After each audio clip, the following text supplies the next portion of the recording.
Hello বন্ধুরা, আসসালামু আলাইকুম। আশা করি সবাই ভালো আছেন। তো আজকের ভিডিওর টপিকটা হচ্ছে যে আমরা অনেকগুলো ছবি দেখা যায় যে আমরা কম্পিউটারে ওপেন করতে পারি, কিন্তু সেটা ফটোশপে ওপেন করতে পারি না।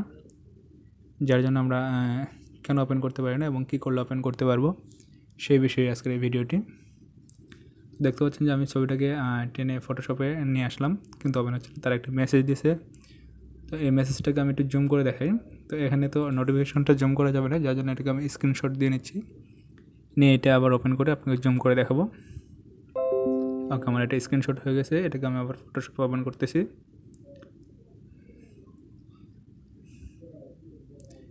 দেখতে পাচ্ছেন বন্ধুরা, এটাকে আমি ওপেন করলাম ফটোশপে। এটা দেখেন কী লেখা আছে।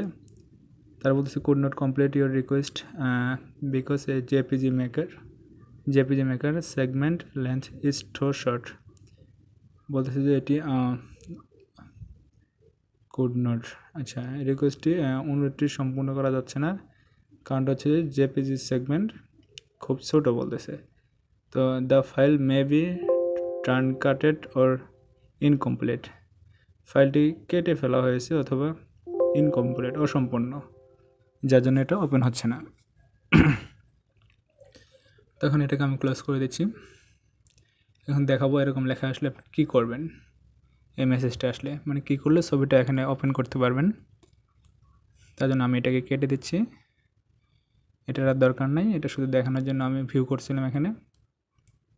এবার ফাইলটাকে আমি আবার দেখাচ্ছি যে এটা একটি জেপিজি ইমোর ছবি। এটা আমি ফটোশপে নিয়ে যাচ্ছি, দেখতে পাচ্ছেন এটা ওপেন করা যাচ্ছে না, ওপেন হচ্ছে না, সেম বারবার এই মেসেজটা হতেছে।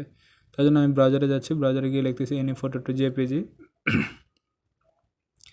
এবার আমি ফুল টাইপ করছিলাম, ওকে। এবার এই ইয়েটা সাইটটা ওপেন করে নিচ্ছি। দেখতে পাচ্ছেন যে এখানে আমি আপলোড করে দেবো। এটা ডেস্কটপে আছে, ছবিটা ডেস্কটপ থেকে নিচ্ছি। ওকে, আমি ওপেন করে দিচ্ছি।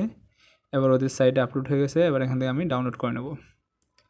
ডাউনলোড করে নেওয়ার পরে এবার এই ছবিটা দেখতে পাচ্ছেন যে ফাইলটা হলো এটা জেপিজি ফাইল। এটা আমি আবার চাইলে যেখানে ইচ্ছে সেখানে ওপেন করতে পারতেছি, যেভাবে ইচ্ছে সেভাবে। দেখতে পাচ্ছেন ফটোশপে ওপেন হয়ে গেছে। তবে এখন আরেকটা কথা আসতেছে, যাদের অনলাইন নেই বা নেট নেই, যাদের পিসিতে নেট কানেকশন নেই, তারা কী করবেন। যাদের পিসিতে নেট কানেকশন নেই তারা এভাবে কম্পিউটার ছবিটা ভিউ করে এখান থেকে লাইট শট দিয়ে এভাবে আপনি এটাকে কপি করে নিতে পারতেছেন, অথবা সেভ করে। আমি এটা কপি করে নিচ্ছি। আবার ফটোশপে গিয়ে একটা নিউ পেজ নিচ্ছি, Ctrl+N দিয়ে, আবার Ctrl+V দিয়ে পেস্ট করে দিলাম। দেখতে পাচ্ছেন যে এটা আরও একভাবে হয়ে গেল। তো আপনারা চাইলে এই দুইভাবেই করতে পারেন। এখন যাদের ফোনে নেট কানেকশন নেই অথবা লাইট শট সফটওয়্যারটাও নেই, মানে কোনোভাবেই, তাহলে আপনারা তারা কী করবেন। তাদের ক্ষেত্রে দেখবেন যে আপনাদের কম্পিউটারের কিবোর্ডের উপরের সারিতে প্রিন্ট স্ক্রিন নামে একটা কিবোর্ড আছে, প্রিন্ট স্ক্রিন। তো সেখানে প্রিন্ট স্ক্রিনে ক্লিক করলে ওই যেটা আপনি ভিউ করে রাখবেন ওই স্ক্রিনটা আপনার কপি হয়ে যাবে। কপি হওয়ার পর ওইটাকে আবার আপনি ফটোশপে নিয়ে গিয়ে এভাবে একটা নিউ পেজ নিয়ে সেখানে পেস্ট করতে পারেন Ctrl+V দিয়ে। তো এই ছিল আজকের ভিডিও। যদি ভালো লাগে তাহলে অবশ্যই লাইক কমেন্ট শেয়ার করে পাশে থাকবেন।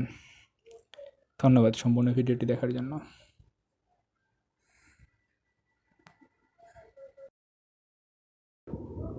তো ইমোর ছবিগুলো দেখা যায় যে ওই রেজলিউশন কমে যাওয়ার কারণে ফটোশপ ব্যবহার করতে চায় না। তো এই ছিল আজকের ভিডিও। যদি ভালো লাগে তাহলে অবশ্যই লাইক কমেন্ট শেয়ার করে পাশে থাকবেন।